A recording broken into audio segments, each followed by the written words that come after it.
Dimp Digital presents Idle Game Chat. Cool.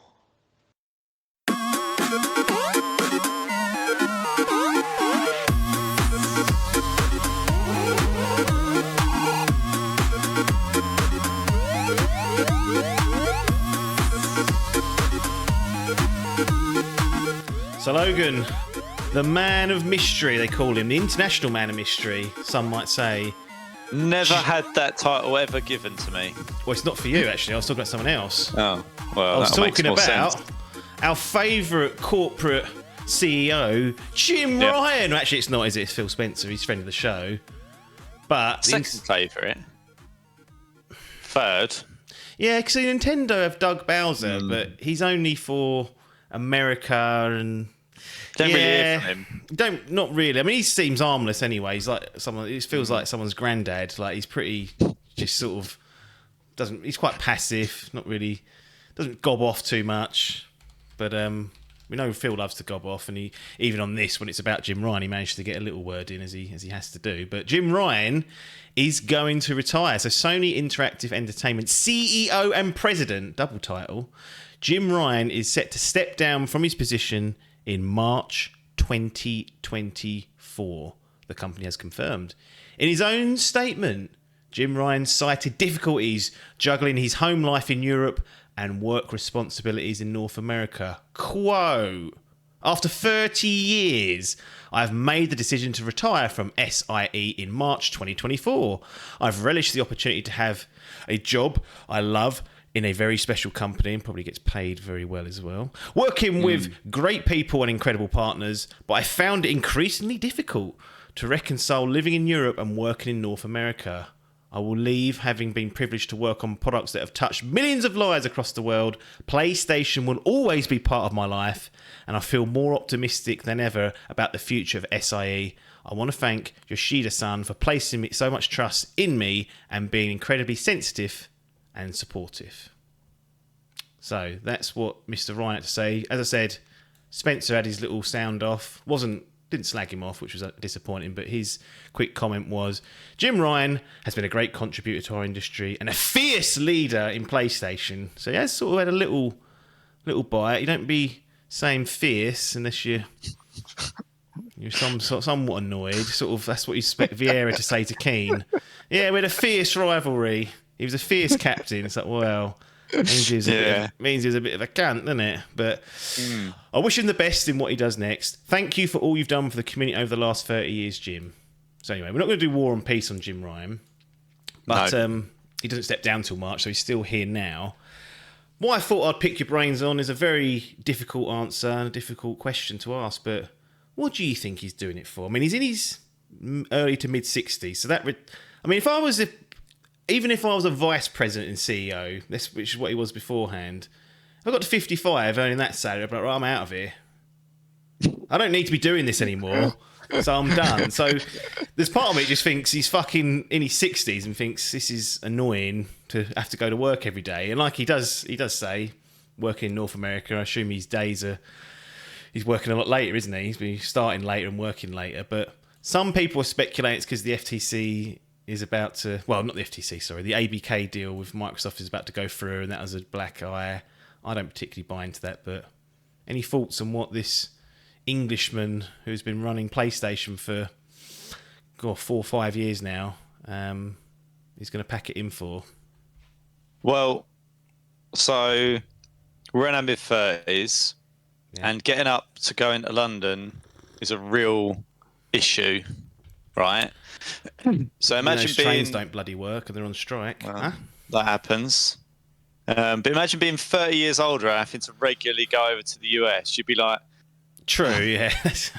I think you just get to a point where you're just probably like, I just don't want to do this anymore. Yeah. Like, he might like his job, he might like the responsibility, obviously he likes the pay, but he's probably totted it all up and gone, I just don't really want to be doing this anymore. And you can completely understand it. As you say, I think you get to a point where it's like, where's the incentive to keep doing this? And it always annoys me when people do these retirement things and they go, oh, I love the company. You're doing it for the money. We're all there for the money. That's because he can't survive in this life without it. It's just not possible. So everyone's there for that. So he's obviously gone, looked at his bank balance and gone, that's fine. The pension's topped up. Let's go play some golf. Yes. And you can't blame him for that. Like, you know, it's he's more within his rights to do so. Yeah. I think we'll wait for talking about what he did and didn't do and goods, pros and cons of his reign once he actually packs in March, if I remember. I doubt I'll forget because the news cycle won't let me. Yeah. It'll be everywhere, but there's definitely worth doing that and seeing if there's going to be a direction change. I mean, initially these things, nothing changes for a good 3 to 6 months. And if there's any change in philosophy, that'll take even longer. You know, we know they've been setting off to do live service potentially more and PlayStation VR and some strange hardware things with the PlayStation Portal coming. But any changes to that strategy will be years down the line, in which we'll talk about. But Jim will be packing his bags and hanging them up at the end of March. And I would say not the most liked of industry figures in the gaming community. He's not a gamer. It's quite clear that that's the case. But then again, do you want your CEO and president to be a gamer if you're running a multi-billion-dollar company? Probably don't need to do that. It's more of a business job at that stage. And the obviously the complete opposite is Phil. Big Phil, always gaming, always dipping his toes into various games, and you can tell that's slightly different. But I think that's more of a unicorn than we believe. A lot of the people running these things aren't. Nah. Well, they ain't got the fucking time. Let's be honest. A lot of them, we've barely got time. Sometimes you think, Jesus. Yeah, this is running massive gaming divisions worth billions of pounds. But you often see this throughout companies. Like you look at Linda Yaccarino has just taken over as CEO of Twitter. Like she's got no presence, if you like, in social media before. Probably doesn't really care for it that much, but she's a good CEO. Like she runs good businesses, so he's brought her in. And you think sometimes all that changes is the product. Right, like that's pretty much all you're doing is you're looking at all the same stuff. So you don't have to be a gamer. And I'd argue you run a better business without being invested in it to a certain extent because you're just looking at the cold hard facts of it rather than the emotion. But he must have, liked the product, liked what he was doing to stick around. If you don't like what you're selling, then what are you doing? No, I mean, to be fair, he's been there since '94. So almost the very, very beginning of when PlayStation even existed. So he has been there a very, very long time. And he's done various roles throughout that. But, good luck to him. And we'll probably do a bit more of a deeper dive as and when it's appropriate when the actual retirement goes through. There's still time. He might go, actually, one more year. Do a Roy Hodgson and come back from the bins. Gets a bit tricky when people do that, isn't it? It's like, when do you actually take you seriously? Because when he goes again, old Roy, they'll be like, well, I reckon he'll have to die, that fella, before he actually gives up retirement. That's what they say about Vince McMahon and WWE. Like, he kind of got forced out last year because of the allegations and things and the hush money that was floating around. But then they've done a merger and been bought out by a new company, and he's been placed in another sort of position. He's always going to work there. There's quotes from various people saying, I'm going to die working. I'm going to live to 120, he says. Well, his mum lives to like nearly 100, so it's in the gene pool that he may well be outliving us if we're not careful. The genetic jackhammer. Anyway, this is Idle Game Chat, Dimp Digital's flagship video game podcast. You've got Apps and Logan here to talk about various gaming topics, and we'll give you some impressions of a game that we've been playing lately at the end of the podcast. This is a grassroots and independent endeavour. I need to remind people that. There ain't nothing happening here, money-wise. It's just anybody on Twitch or anyone on Patreon. There's no ties to Jim Ryan, certainly. There's no ties to any of these companies. This is just gamers playing games or trying to play games. Sometimes you can't even get on because it's always online. We talk about these problems when they pop up, but it is completely independent. And the grassroots element, you can make your own mind up as to what that means. But Logan's our resident referee. He's also our Grand Prix winner, so he's taking on Parky in the FGL Championship, which is what I'm going to transition into now. A quick update. We've actually had a few games come out. So, EA Sports FC 24. 77 at the moment. Salmon has got this in the Grand Prix, so in that wretched competition, which is hard work for everyone. It's picked up a 77, which this is a significant game because it's not. This is the same team, the same game essentially as FIFA 23 was. Obviously, we know about the licensing that EA decided not to renew with FIFA, so they won't have that stamped on the front of the box. The player licenses seem to be very similar to what they had before, so you're not going to lose teams and whatnot. It's not going to be like Pro Evo where half the bloody teams are missing. It's just Manchester Reds. Manchester Red and Man Blue, or whatever it was. North London Red, North London... What are you doing? Well, back then, though, it was helpful because you could just download a save file. Yeah. At least on PlayStation, you could download a save file and some poor scrub had already done everything, updated it all. Nowadays, given how closed off people's accounts are from one another, you can't really share save data. No. So I don't know how they were doing that. I remember playing one of them. Maybe it was PS4, and I think there was still a way to do it, but it's like called edit data. Yeah, anyway, I'm going down a tangent here. But EA Sports FC 24, I'm actually more interested to see whether there is any drop off noticeable or uptick in sales and whatnot, because we know it's the same game, but does everyone who plays FIFA? I suspect they do, because they're like, where's my football game this year? It's September, I'm used to playing it. Oh, EA Sports F, what's that? Oh, it's the FIFA guys. But we'll park the reviews for a second, but just on this name change, where do you think it's going to go? Do you think it will make any material difference when we get the data probably in a few weeks? I think there might be a small amount of people that are clueless. And then you get what you're given, then you get nothing. That's your own fault if you can't just search on the internet and find the game. Yeah, I mean, you lose out.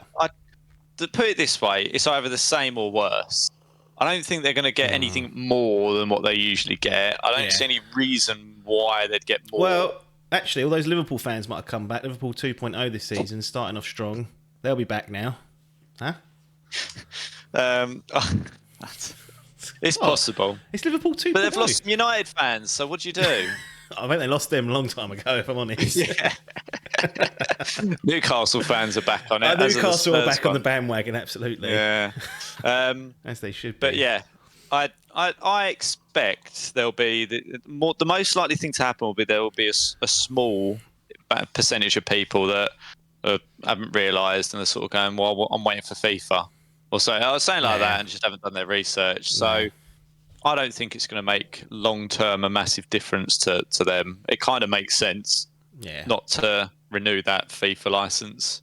Yeah, no, I mean, it was money just going out the bins for nothing. I think they've backed themselves here, knowing that really there's no real competitor. I mean, eFootball is what Pro Evo is now. And it had already been waning since Xbox One, PS4 generation. It really blew it, that gen. So really, they're the only dog in town, which is actually quite common for a lot of sports games. You think about the Maddens of society and NBA and whatnot. There's no other game out there. You just kind of have that's your one game, which kind of renders, in my view, the review scores pretty useless, because it really doesn't seem to matter in terms of what they score. The same people will come back, and those that dip in and dip out will dip in and dip out. Like there's no, unless it was a complete disaster, like a 40, but they've got so many years of experience that they could just roll back to the previous year and it would be fine. It wouldn't be a problem. Logan has unplugged his headset unintentionally, I guess. It's the trouble with wired technology, is it can sometimes go wrong. I think he's back online with us, but there we go. That was some good filling from me, I think. He'd get me on the radio, though, the language. Anyway, let's read one review for EA Sports FC 24. Still an awful. The only thing I will say, the awful name might just cost it out of principle. So I might look at that. Well, I think it should just be FC 24, and then that's kind of like doable. But EAFC is that?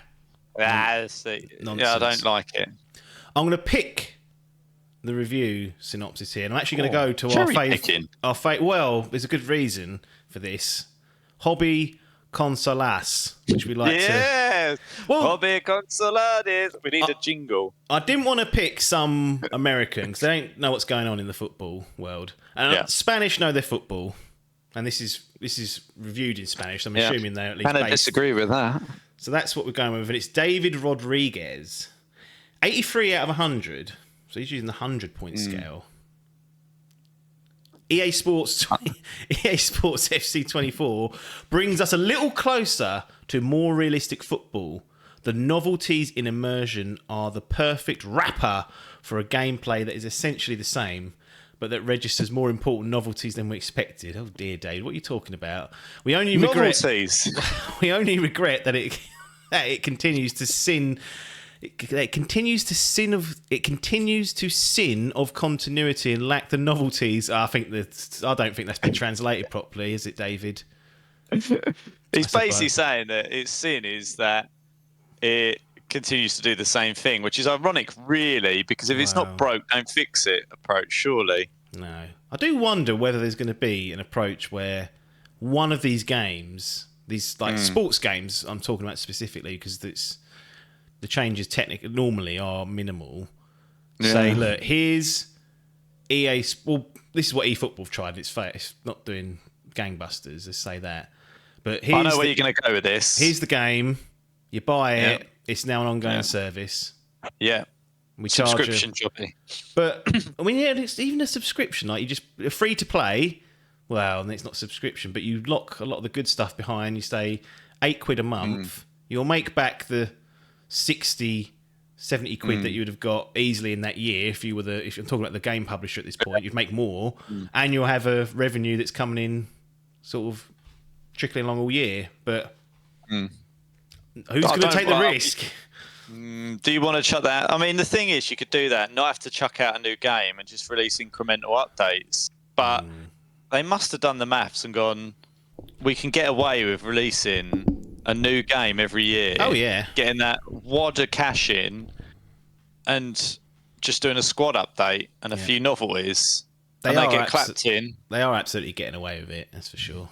But, yeah. Because it don't need a yearly release. No. Like, it really doesn't. It as I say, they just do a few quality of life things. And, yeah, they probably are working on what we'd call immersion elements and adding in a few bits, celebrations and all that kind of stuff. And you have to say, though, you do have to say... Hypermotion.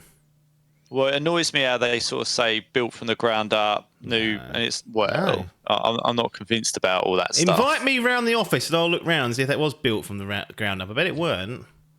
Unlikely is where I'd sit on it. But they have got a good product. Like, they have got a good core product. It does look good. I'm not interested in playing it anymore, particularly. I just feel like I'm worn out from it, to be honest, completely. What if Ange Ball did propel Spurs to the top of that league?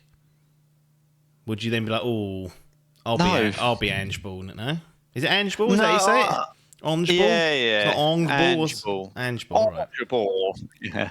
No. I just don't find it fun to play. Yeah. Like, the fun used to be, and when I even did like to play it, it was largely playing against friends and doing stupid matches. Like, me and Pete would just pick random international teams. Yeah. And like, the favourite one to do was the USA against Switzerland. Like, and you just taking stupid shots, and like, it was never really taken seriously anyway. And I dabbled in Ultimate Team. I think you did as well for a bit, or maybe I've made that up. No, I played it offline for about a week, and I was like, I don't know. I got annoyed that I signed like probably like Rui Costa, like a legend, on like a. I thought, I've got him in my team now, not realising he could only play 2 games, and he was off again. I was like, what? Yeah. I didn't realise that you had to fucking get them for a set amount of games and renew or get a new person in. So I was like, I ain't doing this. Yeah, I walked away from it all. So that's the cash cow, that Ultimate Team. It is, 100%. It's the absolute money printing of the century. And I always wonder if they made that part free to play, would they get more people in, more engagement, more micro? Like, would they in turn be able to make up for? And you just keep like the other most part people of the buy it though. Like, exactly, most they buy it anyway. Do buy it for that. The truth, like, they will pay it. That's what people are playing. Like, and that's how basically FIFA's evolved and football games evolved to be this like ultimate team thing. I think that's another reason why I've lost interest. Like, things like co-op seasons used to be really good. Like, you get sort of 3, 4, 5 of you, and you're all a position and doing. Like that's a good concept and a good mode. But yeah, I just think I'm just bored of it, and it's a bit like I did COD and FIFA for so many years in that kind of rotation that I'm just like, didn't we all? Just not really into it anymore. I think I've just basically grown out of it, but it's still got a huge audience. You know, still so many people that buy and play it and plunder their money and time into it. So it's ticking the box for somewhere, but I guess I get my feel from Spreadsheet. Well, I get my feel from Spreadsheet Simulator, don't I? Yeah, I mean that's it's kind of we've got a review coming up of F123 in the near future, and I'll talk about that particular conundrum where there's an F1 manager game out there and like the playing of F123, which is more of obviously a racing game, and I do find the racing just more taxing. You have to be so switched on, it gets tiring and stressful. Whereas, I mean, I used to get fucking livid at Football Manager. Don't get me wrong. Yeah, but I was never annoyed at myself.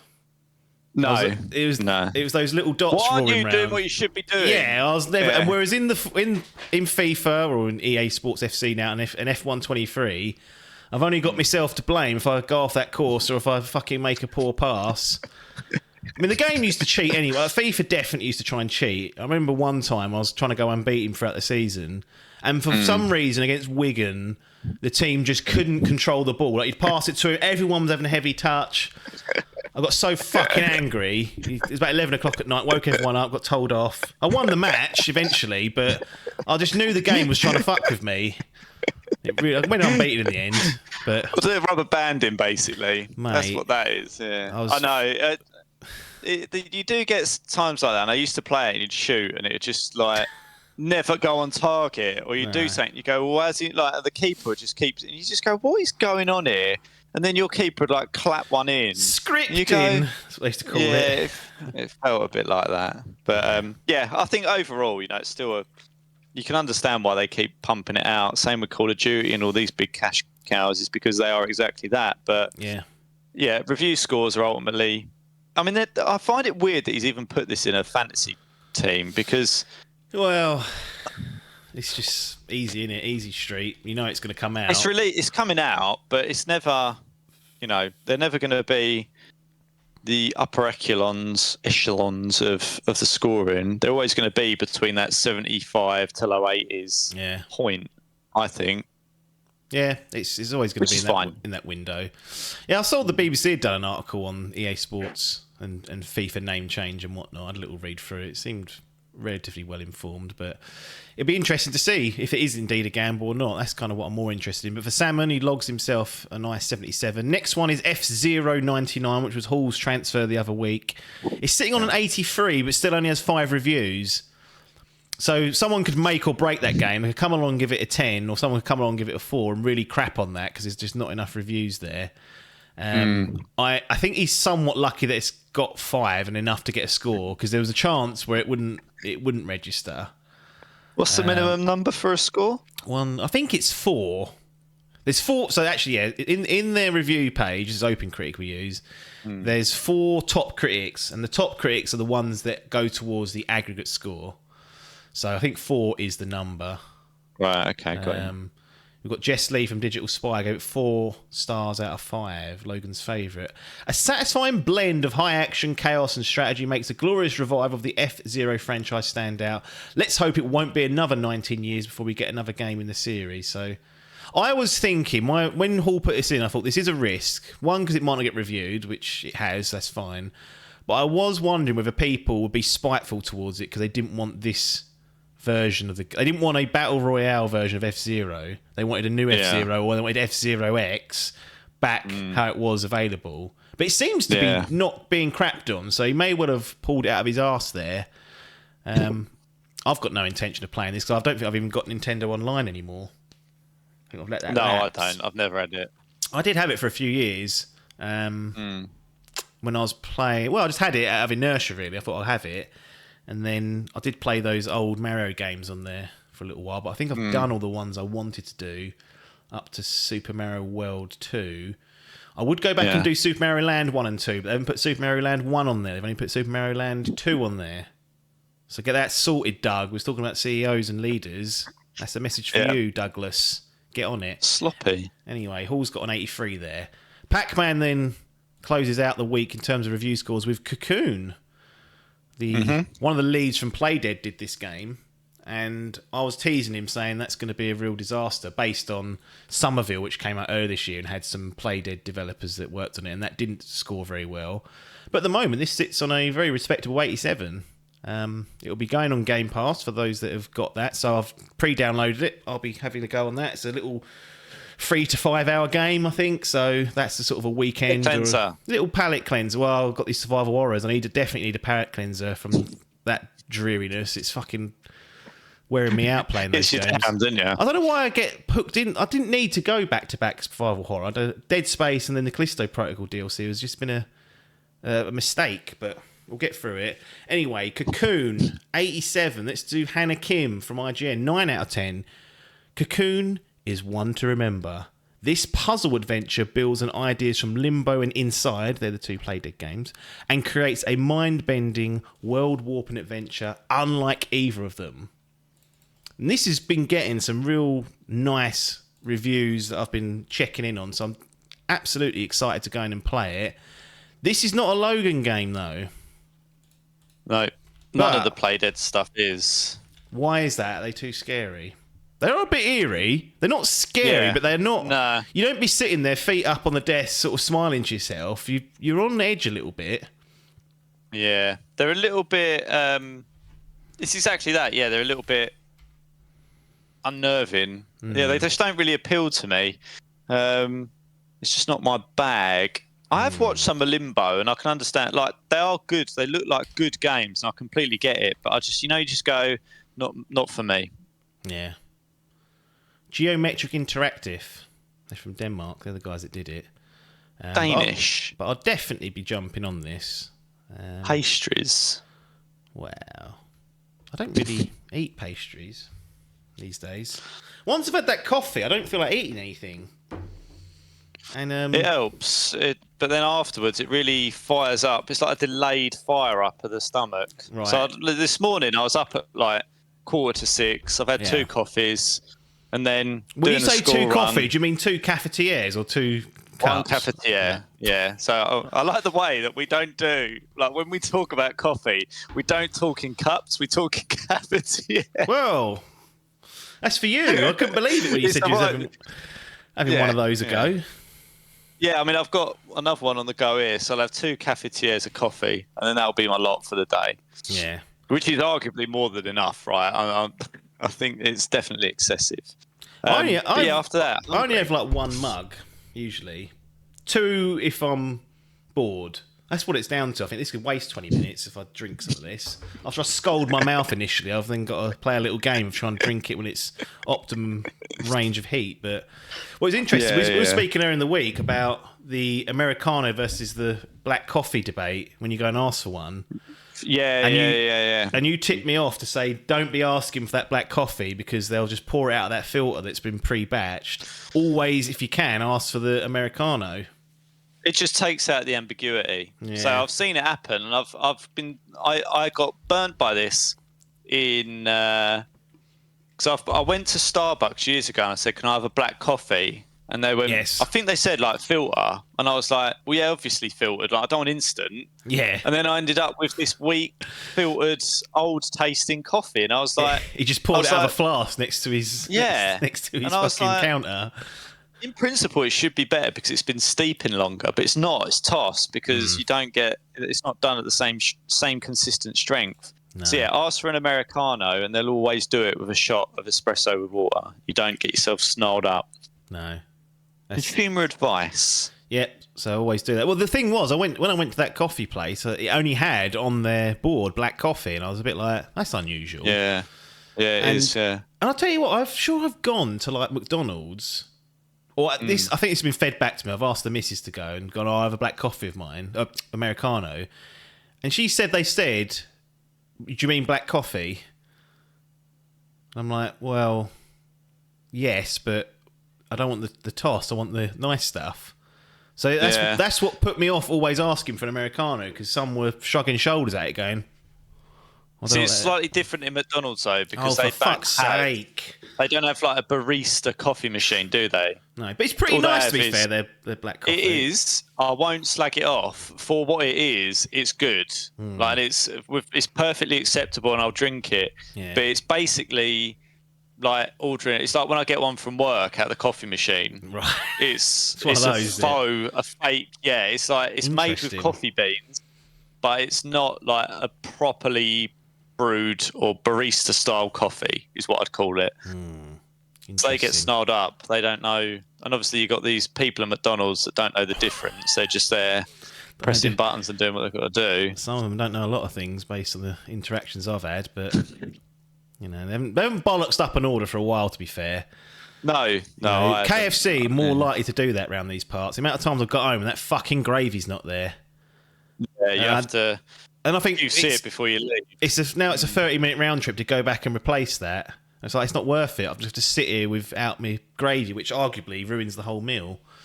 I was going to say gravy is almost key. Yes. Like, you really do have to have it, but I could have just checked in the bag. How can we get into this? Coffee. Well, anyway. Yeah, but you think I shouldn't have to? No, that's my principle. I shouldn't have to check your job. I'd rather go home, find out I was wronged and moan about it, than check in the moment and solve the problem. Because then I couldn't moan, could I? I'd be like, well, it's resolved. So it's, that's self-infliction, really. There's definitely ample time just to have a quick check. For something like gravy, which isn't... I don't want to be checking the fucking orders and opening the boxes going, oh, you missed the chicken. Yeah. Well, that bollocks. I've only got 7 bits. This should have been 8. Oh, God. Yeah. Anyway, Cocoon, go and play it and make sure you ask for an Americano when you go and get a black... Most people, I don't think, drink this black coffee. They're all into that milk shit now. Yeah, it annoys me getting stuck behind people ordering it. I think that poor barista's going to be there 15 minutes trying to put all that fucking pump of vanilla and all this bollocks into it. I know. It's like, honestly, a little while ago, I can't remember what it was, but someone went into Black Sheep and they asked for, it was like a coconut, vanilla, and something or other. Like, and it honestly had the longest name, and I was like, "What are we doing?" At least order that on the app so they can see it and print it out and do the steps. Yeah, honestly, I was like, I literally come in here and I'm like, I just want the basics. Black Americano is as simple as it gets. All it is a shot with some water in it. Yep. And then you've got all this other stuff going on. I'm like, how has coffee evolved into this? Madness, I tell you. Although, like we have discussed, we say we want Black Americano, the Black Sheep in particular, doing these long blacks, which may be getting signed off for a future... replacement even. So keep an eye on that. If that's an option for you and you like your black coffees, opt for a long black and see how you get on with it. Yeah. Now, I'm told there's no difference. The internet tells me it's just that you put the shot in afterwards or something. The Why does it cost more then? It's got to be. I think Black Sheep put more into it. It says it in the description, but if you were to look on the internet, they'd say it's just the way they make it. But Black Sheep obviously took the extra mile and gone, we're going to put a bit of extra snaz in that with their already very caffeinated coffee beans. Yeah, it's like a quad espresso with some water in it is how I'd liken it. Perfect. Which is ideal for us. Yeah.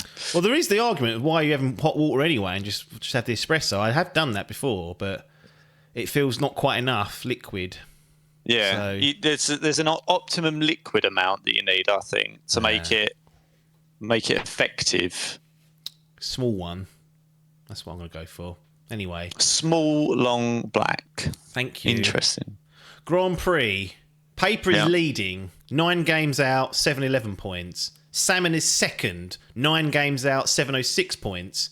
Biff is third. 9 games out, 704 points. So 7 points separating the top 3. It's going to come down to the last game for those 3. Then we've got the next echelon. We've got Hall and Adcock, both with 6 games. Hall's got 450 points. Adcock's got 449, so 1 point between them. And they're out of it, aren't they?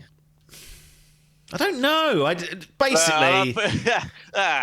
Basically, the master man is Adkins. 5 games out, 439. He's 10 points behind Adcock, 11 points behind Hall, and he's only got 1 game less.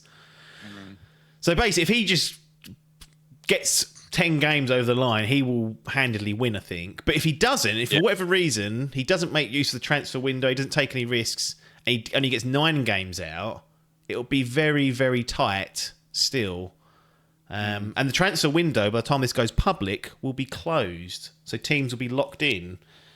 Yeah. September we got 30th or the 31st. I can't remember in September. 30th. I don't think so that's 30. That's the last day for people to get in transfers in if they choose to do so, and that's it. Teams will be locked in. It'll be interesting to see what happens there, but maybe I'll do like once all the windows are shut, I'll do a little deep dive because I can then speak freely because people can't. Yeah, I'll do a forecast and people can't go, oh, you're tipping people off, helping them. Yeah. I'm like, don't listen to me. I'll get it wrong all the time. Cocoon shouldn't have scored an 87. That was down in the 70s for me, so don't be listening. F-Zero down in the 60s. 2 blowers. Anyway, that's enough for the FGL. Oh no, Hall, sorry. Hall was transferred out Hollow Knight Silksong for Detective Pikachu Returns, which is out on the 6th of October. So that's a transfer he's made. Interesting timing on Silksong because just this past week, the Steam store got a little update which sometimes suggests that the game's coming. There's no release date at the moment, but it could be one of these little shadow drops. The Game Pass game, so they could just drop it out of their bollocks and say, here it is. Yeah. And that's a high 80s or 90s contender he's thrown away in the bin there. That's a high value target, but he's obviously going for the numbers. I need to just get the 10 Can games. He risk it? Can he risk it? But that's it'd be interesting to see whether it gets picked up in the free agency pool, whether it does come this year. If not, that'll be lurking on people's lists. Anyway, Coffee and FGL done. Yeah. This will annoy you. The president of Capcom has said he believes video games should cost more to buy. Yeah, this did annoy me. You're right. Haruhiro Sugimoto was speaking during the Tokyo Game Show about several topics, including increasing the cost of game development. Sugimoto reportedly said that he felt game prices should reflect these increasing costs and that they're currently too cheap. Quote, personally, I feel the game prices are too low. Development costs are around 100 times higher than they were in the days of the Famicom, which is the NES, Nintendo Entertainment System, or the NES. But the price of software hasn't risen much. In fact, some games back in the old 90s were more expensive than they were today. There were games going for 80 quid on that N64. Anyway, there is also the need to raise wages in order to attract talented people. Given that wages are rising across the industry as a whole, I think the option of raising prices is a healthy form of business. While some publishers have started charging £70, this isn't him, this is just from VGC, Capcom has yet to make this move, so that's worth noting that their games actually retail for £54.99, 55 UK pounds rather than the 70 which a lot of publishers are doing. So Street Fighter 6 and Resident Evil 4 Remake this past year were 55 UK pounds, both scored in the 90s, so high quality games if you're to believe the Open Critic aggregate. Capcom has also announced last year that it would be raising its employees' base salaries by 30% and introducing a new bonus system more closely tied to the company's business performance. Yeah, last year they had a raise of 30%. I mean... And then they expect me to foot the bill for it? Well, my read on this is that what he's saying... I think he's just saying, look, we're charging 55 quid. Most others are charging 70. We should be charging 70. Not that 70 UK pounds isn't enough. Just that I think they look at it and think we're one of the very few publishers that haven't made that jump yet. And you could make the case that Street Fighter and Resident Evil 4 are high quality games. And why not if that's the going rate these days? But it's the old age question, isn't it? You get what you pay for sometimes. But Capcom, this is the question. This is the key. Are Capcom crooks of the week? Very close to it with that statement. I don't like the idea of just saying something should be more expensive because the wages have gone up. It's like cinema 100 prices times higher, he says. Cinema, everything's gone up, but the goal is scalability of any business. So you want to be able to continue to produce more at a lower cost internally and to keep yourself competitive, right? Yeah. And there's nothing stopping him charging £100 for a game. Do it. Other than the market, right? But you don't see Ford out there going, cars should be more expensive. Well, charge more then. They will, and they get those fucking batteries in them. Well, they do already, yeah, with those Exactly. batteries in them. That's all you'll have. So you'll just it'll be a soft fucking raise. And that'll be that. But the point is the market determines the price of something. And the good thing for all its criticisms around capitalism is that competition, everything, and innovation drives prices.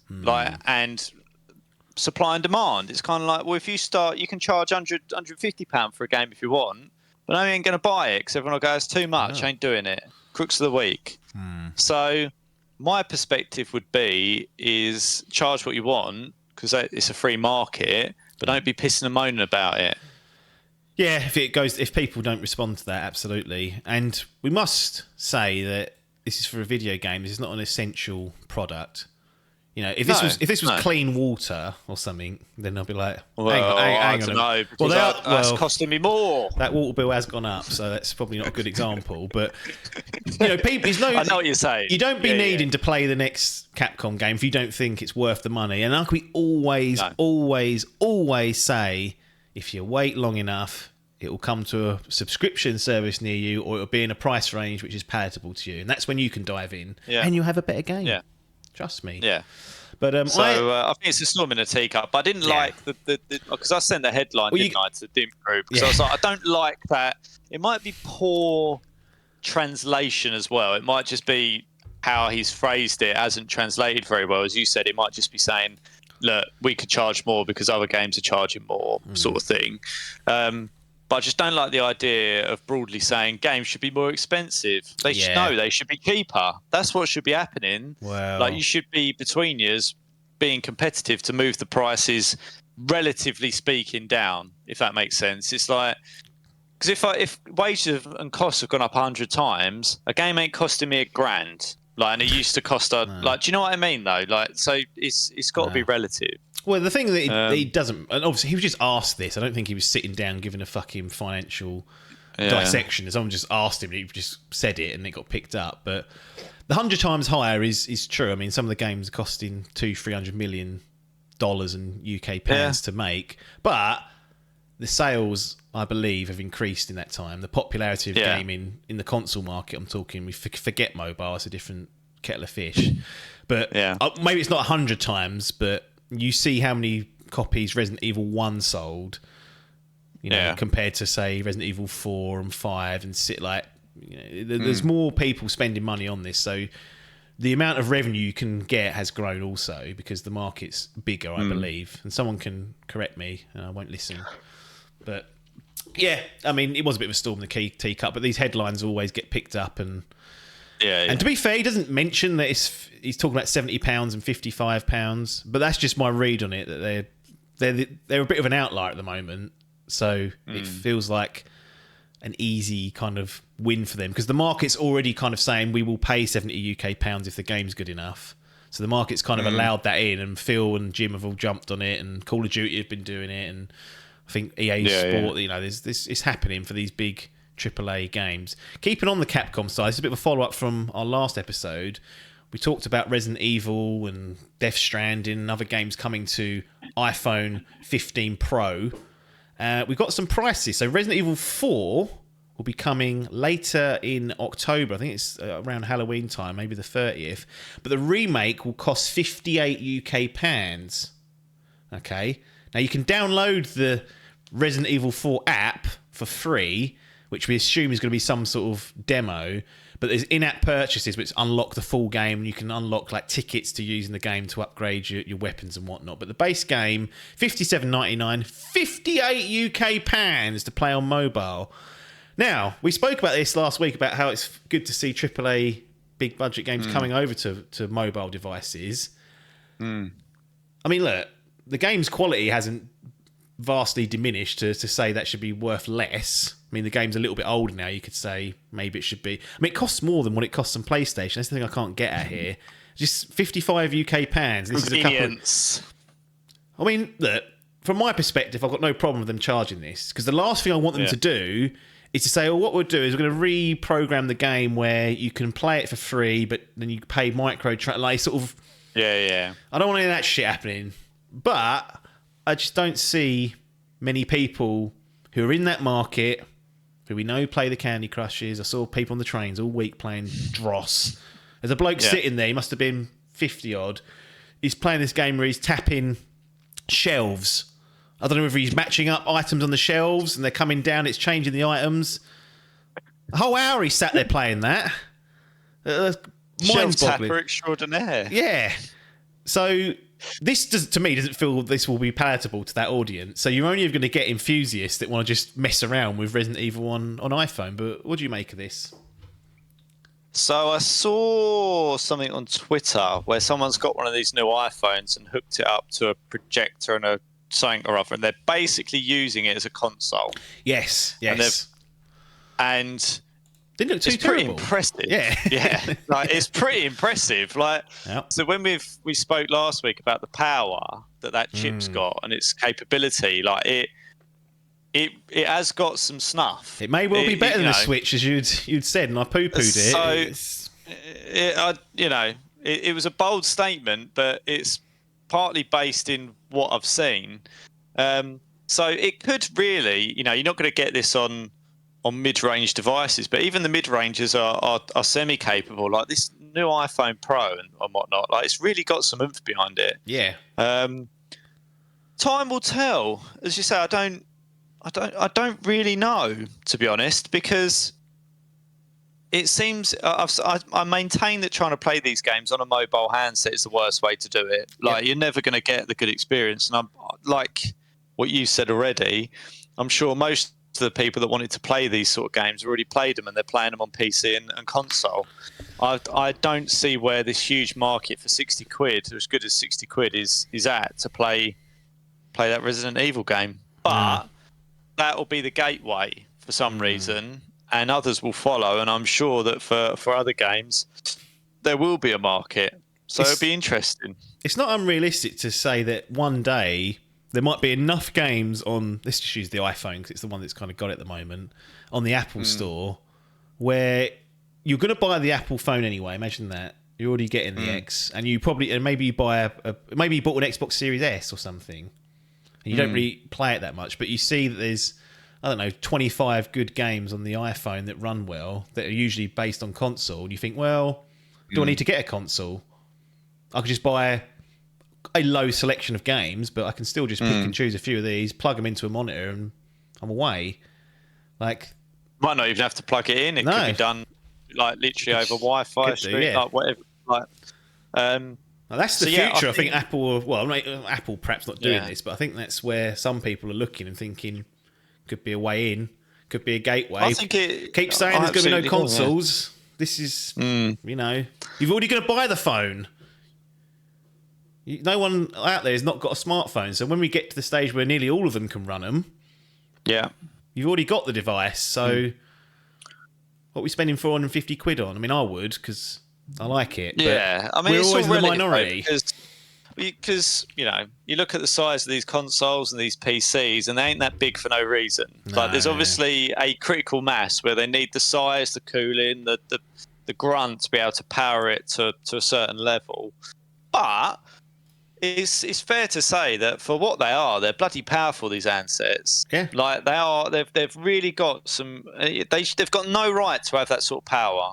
Like most people are sitting there, bit of Facebook and Twitter and Instagram, and sending some WhatsApps. No one really calls anymore. No. Like and a bit of banking and email, and yet you can play Call of Duty Mobile or they've got no right to be able to do it. Well, really. if Phil's saying he's bringing that full egg Call of Duty to Switch once it's all closed, you bet your bollocks they'll be trying to get that on a Mobile Eye too, if it can, if it's got the guts for it. And but yeah, I think overall it's an interesting bit of tech, because I didn't think we were there yet properly, but it feels like we're on the brink. And it has to be said, when he had it connected up in that to the projector, he had a Razer cooler on it, so he had a specific, because otherwise basically if you're doing that, you're just really pushing that. I ain't got the cooling, so it's just gonna melt.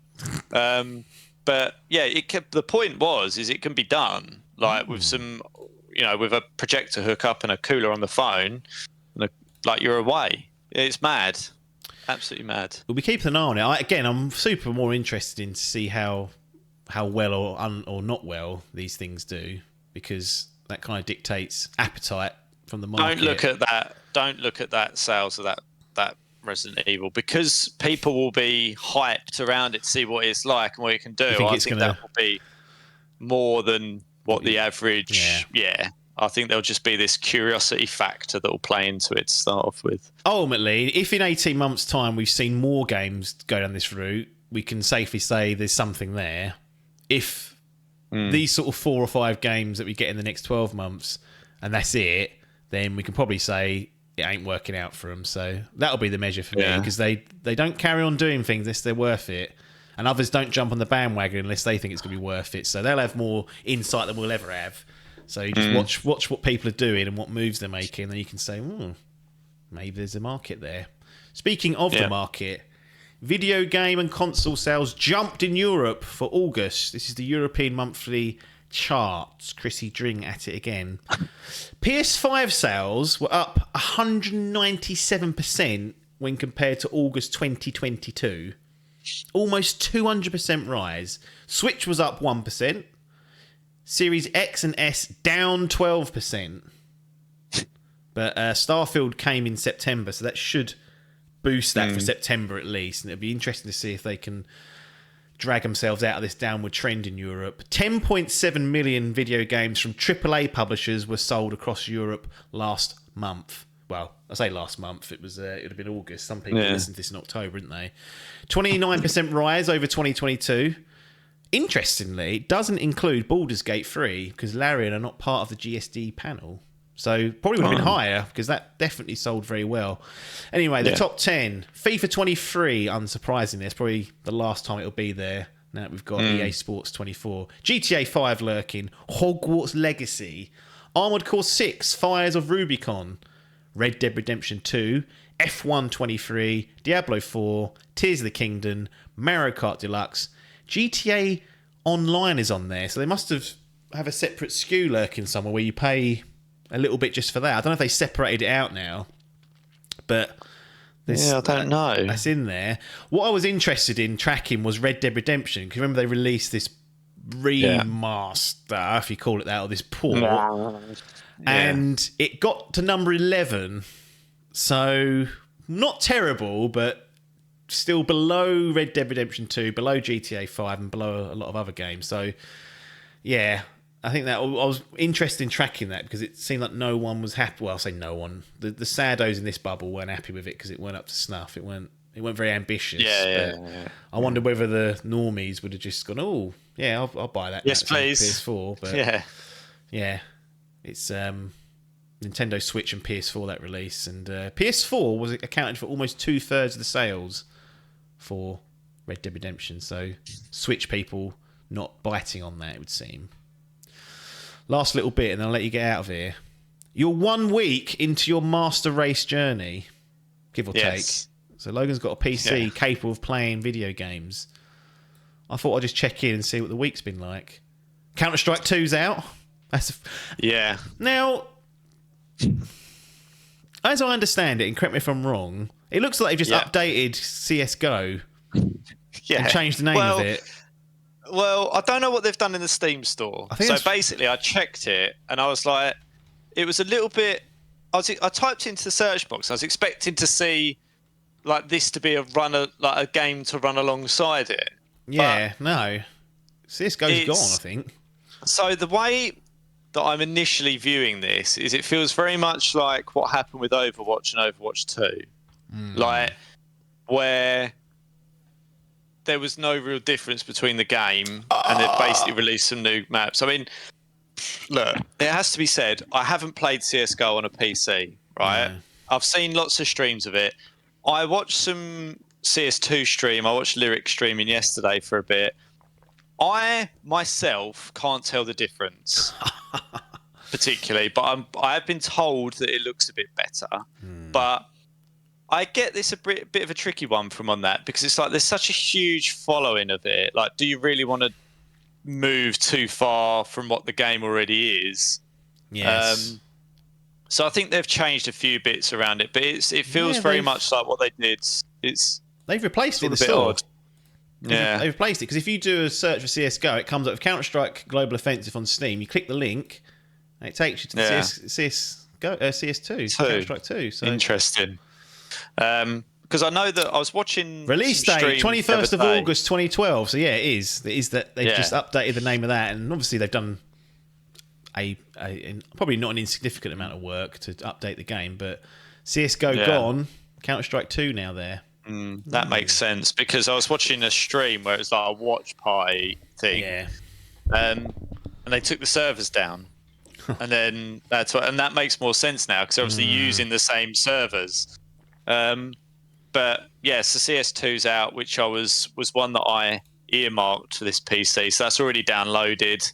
Well, you've been shunned by Dave saying, well, you're fifth in line if someone doesn't turn up or has a problem. Yeah, I'm okay with that, because I haven't played Counter-Strike since I was about 14. So Dave would take paper in a heartbeat. This is the thing. You've got to remember the ability that Dave's used to playing with Dross. You can't be any worse than him, really. Well, anyway, I don't know. But I wanted to get a little bit in just sort of by myself or whatever before that whole competitive element kicks off. So I will give that a go.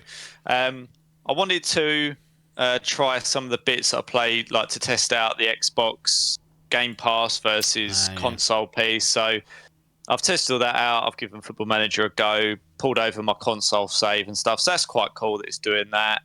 And been playing a little bit of Destiny, which has been Mouse and interesting. keys. Yeah, mouse and key. Yeah. How are you getting on with that? Well, surprisingly well. I'm a little bit like the mouse now. Bought an expensive mouse and keyboard, which helps. I was like, if I'm going to do it, I'll just do it. And then there's nothing to worry about. So I've got a nice mouse and everything, and I'm comfortable with the aiming and stuff. That feels strangely natural. It's like I've slotted back into that quite easily. Still struggling with like autonomically knowing where keys are. Sometimes I fumble that.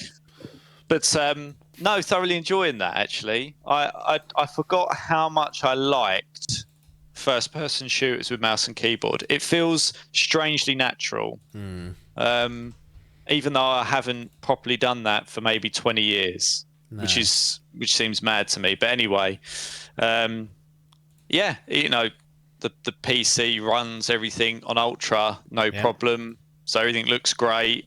I've got no worries at the moment about graphical stuff. It looks like the NVIDIA, it's all come nicely tuned. I don't have to mess around with any of the graphics card or anything. It all just does that. Yeah. Which is cool. It's surprisingly more plug and play than I had anticipated. You've jinxed it now. That'll absolutely give you fits in the next month or so. So yeah, no, I must admit I am surprised at how well the PC was set up for me in terms of just being able to pretty much turn it on and install what I wanted. Built really well. The cable management is excellent. Like it's so yeah, you know, I must admit I'm really happy with it.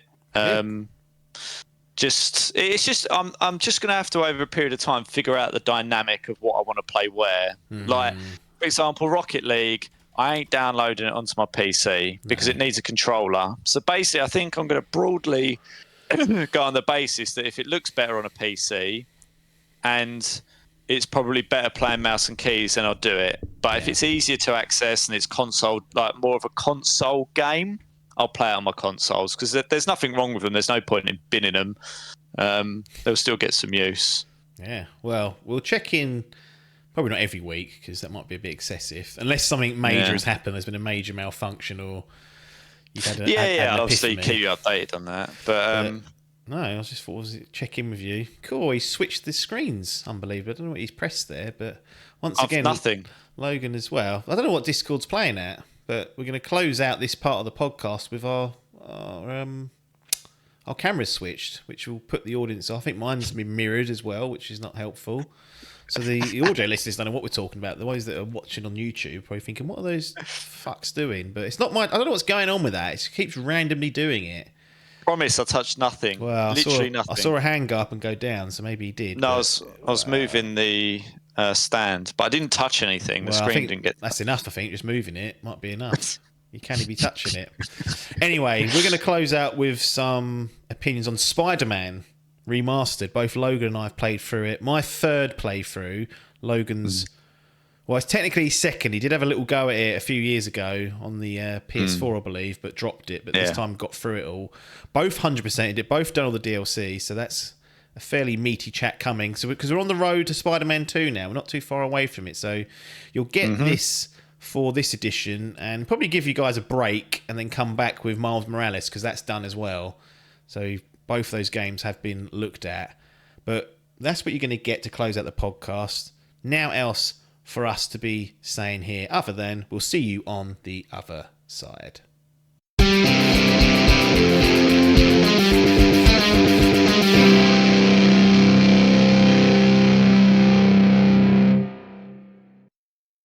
Here we are then, back with some game impressions. To close out this edition of Idle Game Chat, you got Apps here and resident referee Logan here to talk about... We're both actually here to talk about this because we've both played it and finished it.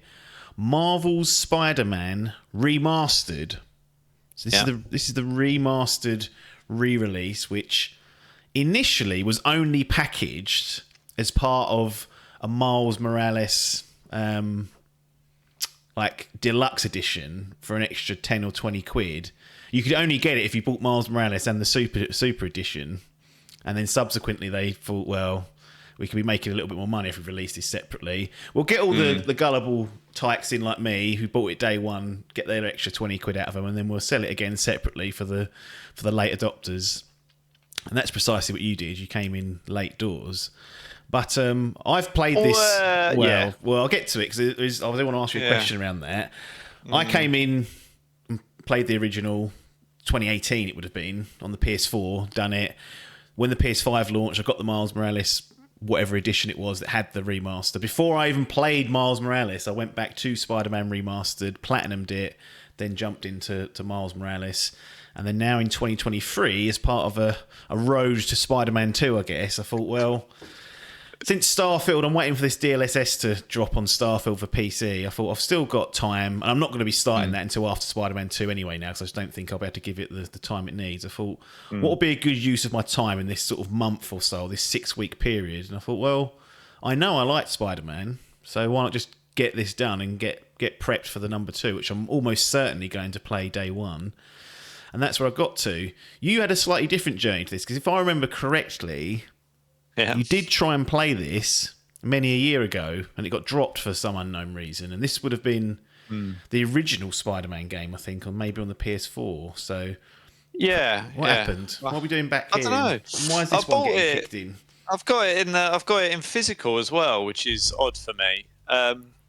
See, I bought it on the PS4 years ago, and I remember trying to get into it. And I just, for some reason, couldn't. I think I just got a bit overwhelmed by the size of it. And I was just like, this isn't... I don't know. I just remember just being a bit like, oh. And I think for some reason, I got snarled up on a particular boss or something. I don't know, which is unlike me. It's not a hard game either. So I don't know. I was just a bit confused as to why I dropped it myself, to be honest. But I did.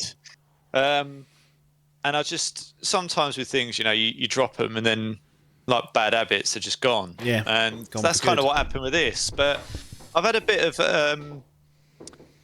I wouldn't say a change of heart of late. I mean, it has to be said, like I've upgraded my monitor since that, maybe even twice since I tried to play that. Yeah. So visuals come into it, like playing it on a higher frame rate, it looking better, and all that kind of stuff. I think it makes it more playable. But I just think I've got more time. I think a few years ago I was very much like multiplayer or nothing, and these seemed like a distraction that you didn't want. Yeah, so I think sometimes the single player stuff was a distraction as opposed to the other way around. And these days I have moved. I wouldn't say I've moved entirely, but there's no Warzone. There's no real online shooter that everyone's on all the time that needs me to be progressing things and doing that. So and I'm liking that as well, it has to be said. So it frees up my time to do some of these sort of games. Like I did God of War, obviously, as well in that period of time. Like some of the original games that I missed out on, and I want to play the sequels. I'm now sort of more in a position to go, oh, do you know what? I'll go back and do them. And the fact that they remaster these and release them and package them up with your PS Plus membership, I think is pretty good. Like I've been able to do this pretty much cost free. Yeah. Or Miles Morales was beyond my PS Plus subscription. So yeah, I think it's just part of my evolution, I guess. Some would say devolution, so you're going backwards, like this United now. I can't say it about Spurs now. Yeah. So the thing is, like, I like the fact that they put the effort into remastering them. Like playing it, I think we both played it on like performance with ray tracing. Yeah. And it looks great. Like I don't see why I'd move it off of that setting, because it runs smoothly, it's silky smooth, and the graphics hold up. I mean, I think it's a 2018 game, is it? Yeah. So it's 5 years old, but it doesn't look old. It doesn't look like a PS4 game. Like it looks great. So in terms of like playability and everything, it kind of just ticks all the boxes. Yeah, it's definitely good. This is the advantage of coming in later to games, because if I remember correctly, that mode, that ray trace 60 FPS mode, it certainly wasn't there for Miles Morales day and date, and it came later on. And I can't remember with Spider-Man Remastered, it may well have been there, but nonetheless, to say that those modes sometimes appear later on in a post-release world. And that's one of the advantages of coming many years later, is you've kind of got the final finished product. There's no more patches that would be going into these games, I wouldn't have thought, unless they discover some critical error that they'd missed last time. So you're kind of getting the final polished finished product coming in late, and I think you're right to say it doesn't really feel that old. It feels great to play even all these years on. Worth noting that you've actually finished, as we record this, you've also finished Miles Morales. So yes. it would be tempting to delve into that, but we will try not to, because we'll have a separate conversation when I get round to that. But just worth noting that you may refer to things, I guess, that you've noticed in that perhaps wasn't in Spider-Man Remastered, and it's only going to be natural, but they are very similar. But I was conscious of that, so I don't think that I'll be sitting here particularly kicking its arse for not having things that's in a later game. I don't. Yeah. I'm judging it on its own merit more than anything, I think. Yes.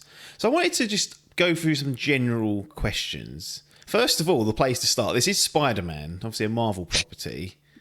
What's your thought on old Speddings in terms of like ranking him with superheroes? And our superhero games, films, TV, comics, whatever, is that something that you have been into or not particularly? Or because I've been very much like I've always liked Spider-Man and Batman, but the rest I don't be caring about. I kind of got forced to go through that Marvel MCU up until Endgame, and I was like, that really wasn't a good investment of my time in hindsight. But you can't avoid it for the cultural references, I guess. At least I've got that in my back pocket. But since then, I've not really engaged with any of it, other than, funnily enough, the Spider-Man films that have come out, like the Multiverses one. I haven't seen the new animated one, but I've always liked Spider-Man and Batman. They're sort of like the two kings of me. Both one's from Marvel, one's from DC. What about yourself? Are these comic characters been something that you've been chasing after, looking for the perfect game to complement this obsession? No, in the short answer, no. So I think I did the same. I prefer Star Wars, he says. Let's with the TIE fighter over my shoulder.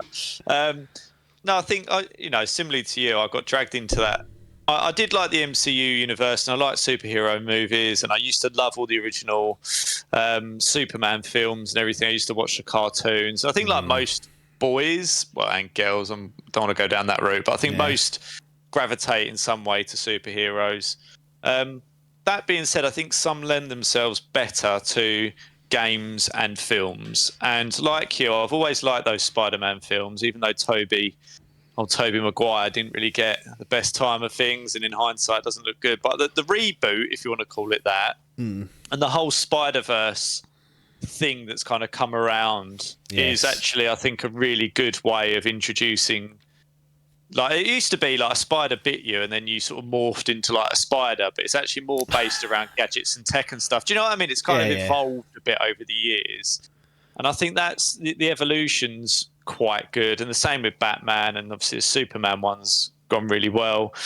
I think the trouble historically has been translating that into a game, like an actual, playable, enjoyable game, because some of those mechanics with technology and graphics in the past has probably been a bit tricky, right? But I think Spider-Man's always, even when you go back to like the PS1 Spider-Man, I think it was PS1 or PS2. It's PS2 one. I think Spider-Man 2, based on the film, was kind of seen as pretty good effort even back then. So but there have been some shitters though. Yeah, there have. Yeah. But I think, without delving into it too much, I think, they've struggled to do, from my memory, I mean, you take Batman, but that's a slightly different, darker take on Batman, the Arkham Asylum piece and all that kind of stuff, which I'm not particularly attracted to. But this is very much a light-hearted game. Like it feels, I wouldn't say like a kid's game, but it's not directed particularly at an adult audience, and it's very tongue-in-cheek. It's humorous, and I'd say it's just an easy play. And I think that's kind of what I want from a superhero game. Like superhero genre should be easy to consume, and light-hearted in my view. And some superheroes lend themselves to a darker side, but something like Spider-Man, who's always been this kind of like jovial, awkward teenager, I think that the game and the way that they've developed it and everything kind of falls right into that. So the short answer to the long one I just gave is I am interested, but it has to be the right sort of, like I can see like an Iron Man game if they did that right, because of Stark's character, like being a more jovial one to play, whereas you can see Superman and generally like the DC side of it is a bit more dark, I guess. Yeah, that's kind of always been one of the trade-off, hasn't it, between the two? And I know the fans on each side of I mean, if you're a DC fan now, you're struggling, aren't you? You're looking at what Marvel's basically just shitting out content for free and very, very popular, and they're just sort of stuck waiting for something good to come along. I mean, I didn't mind. It's interesting, though, because I actually think, like, in terms of cinematic...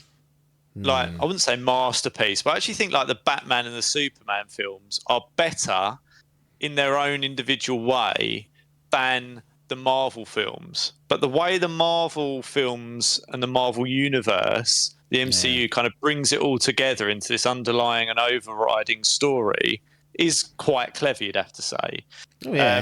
But like you look at some of the historic Batmans and Batman v Superman, I actually think they're pretty good. They're just different, and they haven't had the same sort of success, obviously, that Disney have had in chucking out bloody film every 6 months. I forget we had the Dark Knight trilogy as well, which was well thought of on all levels, so that is something to note. But they've certainly not been as active as Marvel. And for a long time, people would have cited the Arkham trilogy, if you will, like the Batman games, as probably the best superhero games of all time. You've got Arkham Asylum and Arkham City, and then Arkham Knight, which wasn't as kindly looked upon for various reasons, but City and Asylum were good. Asylum's very well thought. I love those games. I think they were great. Asylum was like a bit more of a linear approach if you're going through the Asylum, and then City was open world.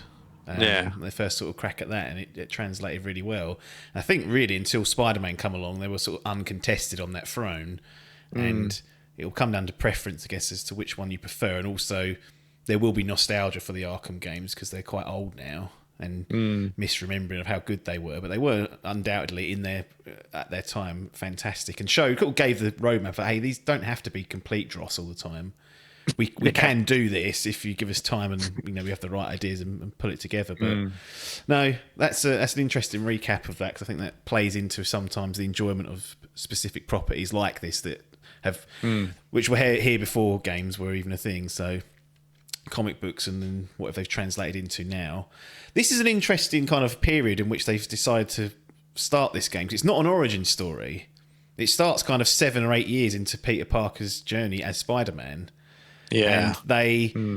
And more so, you get the origin experience through the Miles Morales game than you would do from this one. But what did you think of that? Because initially when I remember hearing that it was going to start like 7 or 8 years in, and I was like, what's all this lore that I won't be able to tap into?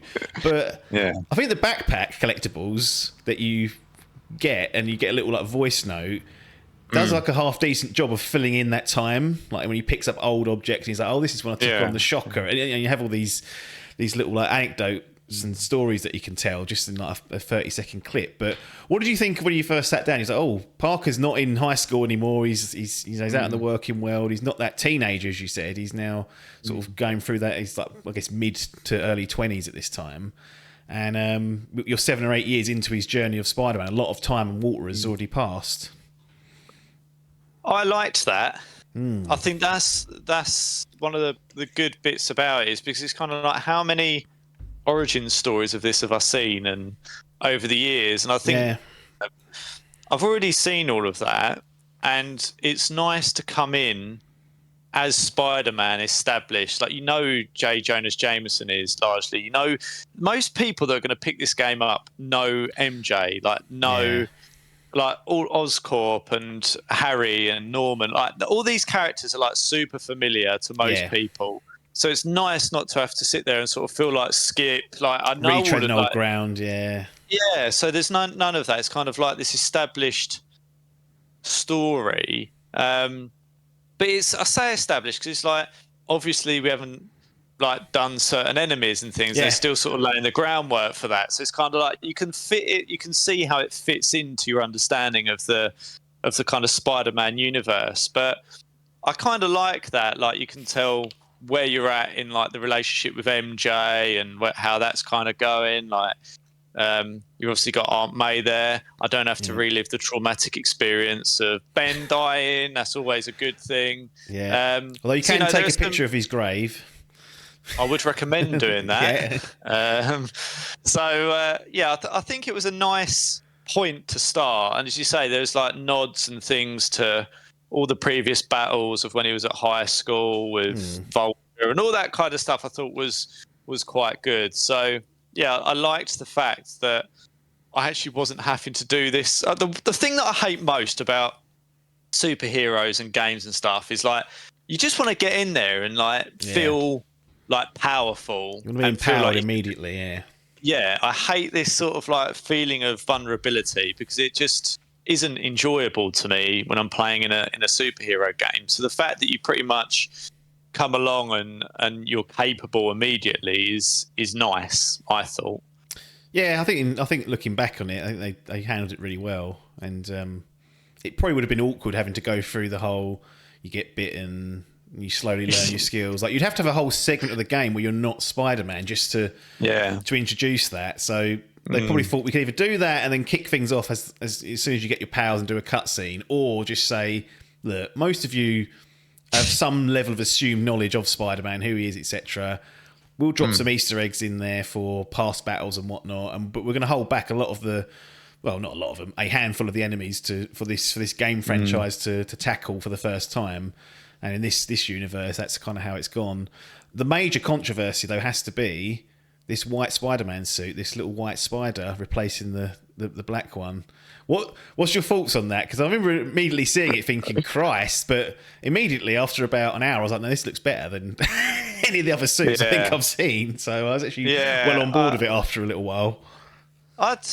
We've discussed the whole suit thing, haven't we, and how we approach it. And there's some on here, let's be honest, that are just so beyond realistic, but fucking blue flames flying out of his head. I was like, what's this? This ain't canonical. Yeah, there's like Spider-Man noir kind of costume and like all this sort of stuff, but which don't. I mean, I'm sure if people want to have fun and do that kind of stuff and be a bit wacky, then it's cool for that. But like, I like to retain. I mean, I say an element of realism, right? And realizing the irony of that statement. But I like the fact that there's like a couple of suits that are sort of different plays on the traditional suit. And I like doing that because it feels like I've kind of like moved my version of Spider-Man in. Like, it's kind of like, this is my playthrough's version and this is the suit that he wears. But I liked that white suit. Like, I think I used that for the majority of the game. Yeah, I think I did. Well, I did. In fact, I made a point of not really changing it. Because obviously you have to change. I don't know if you can change back, but there's like one battle where you've got a specific suit. Yeah, sometimes it will force you to use a specific suit as part of like a story beat, but generally you can swap it back and forth whenever you like. And I think what it does is it unlocks a certain type of power. That's the main reason why I unlocked the suits, was to get the new power to use, and then I'll just switch back to the original kind of white one. And I was like, yeah, that's kind of like my go-to. I have to say, that's one thing that I did like about it, is that it doesn't lock powers behind suits, which it could have easily have done. So if you want a certain power, you have to wear a certain suit. I'm glad they didn't do that, because that would have annoyed me. I mean, we discussed it off recording when we were texting about it, but I said, like, I basically used the same, like, super. I don't really know what it's called. Power. Yeah. From the start, and I dabbled with some of the others, but I was like, no, like this one that I like using is, for my play style, just by far the most effective. So I stuck with that anyway. Yes. But I liked the fact that everything's kind of plug and play. Like, it's you can just interchange things freely and just build your own bespoke suit and setup and everything without worrying about anything else. Yeah, because that would have been a bit of a stinker, actually, having to wear the suit that the power's associated with, because you might not like the aesthetic of it, but you want the power. Yeah. So the fact that once you've unlocked it, you can just wear whatever was definitely a boon to it, for sure. Well, let's get into the game. It's actually quite a lot of content in the game, because this remastered edition packages in the sort of free DLC episodes that they released in post. So playing through it as a one go like we do is actually quite a lot. In fact, there's a load here. There's tons of stuff here, and we both, I believe, have 100%ed it. And you even picked up the platinum. I already got it, so I don't get a second one, which I think I should get a second one for. I'd like the idea of being able to reset your trophies and like just earn them. Do you know what I mean? Just an interesting one. Yeah, just sort of earn them again, because it was a little bit empty going through it and not getting anything. I was like, I'm doing all this stuff, but I've never really been too much of a trophy haul, because I think it can get you snarled up in business that you don't want to be going with. So I didn't get to. I actually earned, randomly enough, I think 2 trophies that I hadn't got from like the DLC part of it. Oh, nice one. So I was like, I did get something out of these playthroughs, and I could, if I wanted to replay it and get 100%, there's like an extra New Game Plus couple of trophies I could do. But I really don't like the idea of New Game Plus ever, so that'd have to be just purely for that tick off box. But I'm not that fussed about it. But I mean, I don't know where to start, really. I mean, this is such a load of content here. I mean, let's start with how the game feels to play. I think that's the most important thing. This is not a particularly well put or good use of the English language, I don't think, but I just find this game so playable. Yeah. That's the way I describe it. You just sort of pick it up, and within a few minutes, you're like, for what could be a pain in the arse, web swinging through a fucking city and fighting goons and dodging and doing all this stuff, it could easily be overcomplicated and feel awful. But from the get-go, you just think, oh, no, I'm at home here, I know what I'm doing. And that, as it goes on, as you get better, I just always noticed I was getting in a bit of a flow state when the longer battles would go on. I'd be like, I'm really at one with this at the moment. I'm not, these combos are racking up and whatnot. But what did you make of the gameplay itself? Yeah, it's, as you say, it's playable is a great word without really explaining much of what we really mean by that. But as you say, the web swinging, you just sort of is just supernatural. And there is a couple of times, like if it gets a bit long in the teeth, we're just trying to get some stuff done where you can fast travel, and I did use that. But most of the time, distance was always ultimately irrelevant, because, as you say, you kind of want to just get through this flow where you're sort of just web swinging at its kind of like maximum, and it's really satisfying. And the way that you're able to transition from like web swinging to fighting and traversing the world and everything, it's just so... It's really slick, like, and it does. I feel like it's like an automatic car to me. It kind of like you're there and you're pushing the pedal, but it's doing a lot of the hard work for you.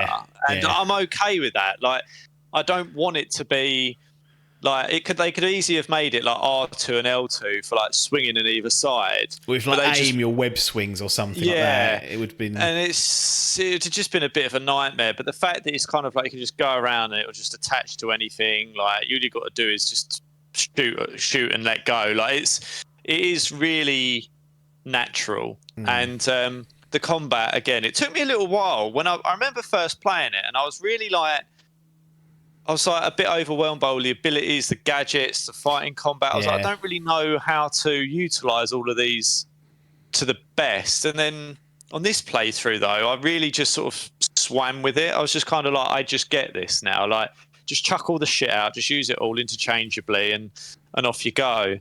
And it's just a really easy game to pick up for an hour, 90 minutes. Not even that. Even if you just want to jump on for half hour and do a mission, like it's you don't have to be 100% invested in it to get the most out of it. Like, it really is just a pick up and put down game.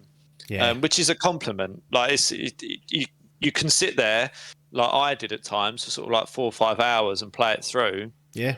Or you can just sort of put it on pause for half hour and come back to it, and you won't feel like you've really lost anything.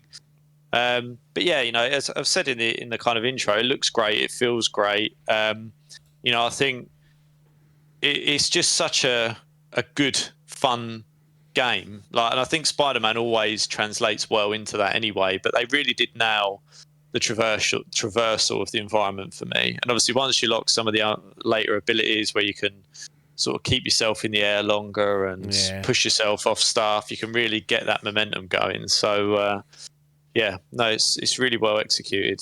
Yeah, I think the only place it kind of stumbles a little bit and falls down is when you're not web swinging and when you're not fighting. Like, if you're crawling on a wall, it feels a bit like fucking slow. And then if you're ever walking around on the floor, which we don't need to do really, he feels a little bit stiff and whatnot. But outside of that, like, you won't be spending more than 5% of your time ever doing those activities. No. It's not really a problem. But that's something I would look at, perhaps, is something to improve upon on that. But all the other stuff, all the way they blend the gadgets in, the way they refill, your focus bar sort of going up, and combos building, and the way you can string together some of the gadgets to really devastate. Like, there's one where it's like a web bomb where you chuck it at them and it just sort of ties about 4 people up immediately. If you then use a concussive blast and then you're a wall, it'll stick all of them to the wall almost straight away. Like, you can really just start to dominate large groups of people with that.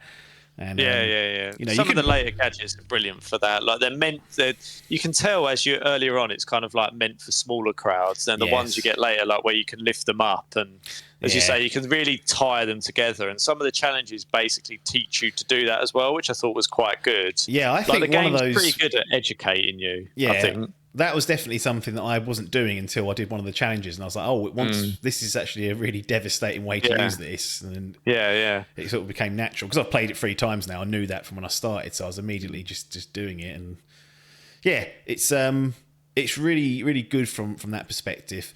Narrative. So we touched upon the setting, and it's 7-8 years into Spider-Man's sort of journey. But outside of that part of it, where you go from A to Z throughout the whole story, what did you make of this? I mean, it's never really something that perhaps people would focus on for a superhero game. It's more of a vehicle to get you through all the interesting bits. But was there something more here that's actually semi-compelling for you to sit down and enjoy? Yeah. I mean, it has to be said, I think it's a bit of a slow burn. Like, that first couple of hours, story-wise, is a bit... I wouldn't say bland, that's the wrong word, but it didn't hook me. But then once I started getting into it, and especially later in the game, I think the game's pretty good at winding characters and narratives and storylines in, and I really got attached to Peter's character. Like, I think that character is, and the character actor for it and everything is brilliant. Like, he's a really, really good Peter Parker. And then, the way that MJ sort of ties in. I mean, I don't know whether we're going to discuss this later or whether we should have covered it under gameplay, but I'm going to touch on it now. But I don't like... My least favourite part of this game was the stealth bits with MJ. Like, sexist! It didn't have to be with MJ, right? It could have been with anyone else. There's one with Miles that you do as well. So it's not just... There's like 1 or 2 with Miles that you do. So it's any of these... I would blanket and say any of the moments where you're sort of not... Spider-Man. Yeah. There's instances where you're Peter Parker, which are fine. They're not as mechanically intrusive because they're not asking you to do trial and error stealth. Like, you're wandering around the lab or whatever. That's actually not too bad. But yeah, any of the stealth sections, which mostly involve MJ, it has to be said, are, I think, universally disliked by almost everyone. I've probably set my stall out on this podcast many a times. I don't like stealth anyway. So I just don't like that genre of gameplay. But it's just such a... I mean, I get it because it's a change of pace, right? Like, in principle, I can understand, like, they want to change it up. Like, and I'm okay broadly with it. But it's not even just a couple of times. It's probably 5, 6, 7, even maybe 8 times when you're in a mission and you change over to MJ or to Miles, and you're a bit like, I just want this over with. Something. I just like it's just I just didn't like it, and they're okay. They're executed okay, like as stealth goes. Like it's not like they're particularly bad, like, but they're just, when you've got Spider-Man there and you're playing Spider-Man, like, I want to be Spider-Man.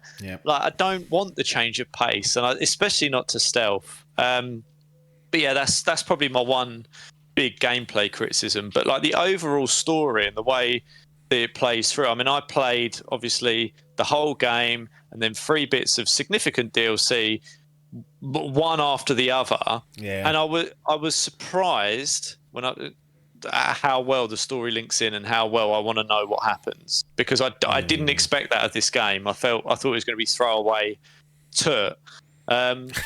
You know, and even touching on Miles Morales' story in the later games, like that for me as well is up there. Like, and I'm surprised around how well and how invested I am in the story arc. I wasn't expecting that of this game. Yeah. And what's interesting is they tell kind of a complete story through the main game. Then it's sort of not a separate story, but another part of that, and with different characters and whatnot. And they're clearly laying groundwork for future entries, and I've seen a few of the trailers of Spider-Man 2, and perhaps we'll discuss a bit of that when Miles Morales is in the books, to sort of look forward to that. And I'm like, there's stuff they've not shown that is linked into this first game where they were clearly setting up particular arcs. I'm like, I wonder how that's going to play in. They're showing me all this new exciting stuff, and I'm like, but there's still some really compelling... I would say to everyone to do all the side missions. Like, really, if you haven't played this game and you're thinking about doing it, similar to what me and you have around getting yourself up to speed, then don't just play. I mean, at the very least, blast through it in the story mode. But I think it's really worth exploring all of the side quests and everything as well. And that's not necessarily a hint. I just think they're playable. Like, and they give you lore and background and expand on relationships and dynamics and things that you might not have really expected. So, yeah, I mean, I found myself pretty much invested with most of the main characters in some way. I was pleasantly surprised at that, I would say. Yeah, my big annoyance with the side quests and other activities is that they're just not seamlessly blended into the game very well. And what I mean by that is, it'll unlock a side quest, all right? It's daytime, sun's shining, because there's no dynamic day-night cycle in this. It doesn't happen in real time. It changes when you get to particular story beats. So unusually, the story dictates what the weather and the time of day is. When you hit certain chapters, it will move along into nighttime. Anyway, very early on, it'll unlock like one of the first side quests, and it's some woman just in a park somewhere. You're like, oh, hey, what's going on? And then it changes to nighttime. I'm like, what? What's happened here?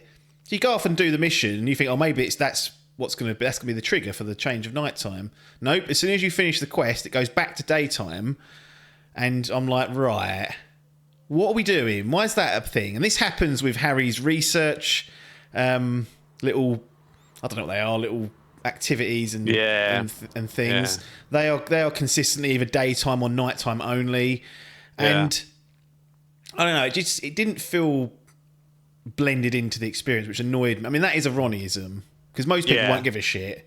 But the fact that I was playing the game and I was having to like work around these stupid day and night sort of changes. In the end, basically, if I started something and it changed the time, I'd say, well, I'll go back to that later. And I just had to wait until it was night time and then go and do it. 'cause it's annoying me that much. Honestly, I don't know how you deal with Ronnie. He's such, I mean, I noticed that, but I was like, the only other way to do this is to only allow certain activities at night and certain activities at day. And I think that would annoy me more. That I can't just come past something and just do it. Or just don't tie the bloody mission to the. Why does it matter? So I was playing these and I was like, I don't see why this is at day, this is at night, and why this is at day. Most of them. There's a couple. I was like, okay, it makes sense for that to be at night. But a lot of them, I was like, this could have just been done with any time of day. And the way in which it kind of rolls out and unlocks things as well is a little bit.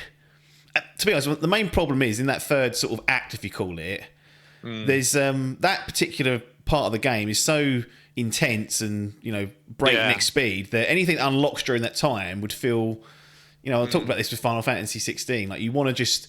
I'm trying to like role play what the priorities are. I suppose as part of Peter's problem as being Spider-Man, is you can't do everything. Although it's a game, so you can do everything. Literally, it ain't gonna disappear if I don't do it, other than those random crimes. So actually, I can do everything that's important. I've got to make that choice, and it just felt like that particular last sort of act and.